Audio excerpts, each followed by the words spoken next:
Liste électorale. La CENI s'explique.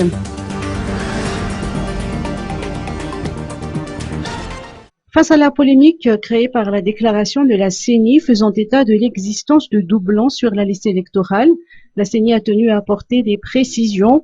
Les électeurs concernés par cette question ne sont pas des doublons, ce ne sont pas les électeurs qui se répètent dans le fichier électoral, mais plutôt des personnes différentes ayant la même carte d'identité nationale, a souligné la CENI aujourd'hui lors d'une conférence de presse.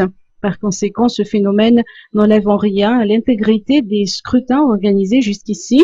Par ailleurs, cette situation n'est pas du tout un fait nouveau, puisqu'elle avait toujours existé dans le fichier électoral depuis la refonte de la liste en 2012, sur la question selon laquelle pourquoi la CENI n'avait pas pu corriger le fichier jusqu'ici. La Commission a rappelé qu'au regard des textes en vigueur, la CENI ne peut apporter aucune correction sur la liste électorale sans la présence de l'électeur intéressé.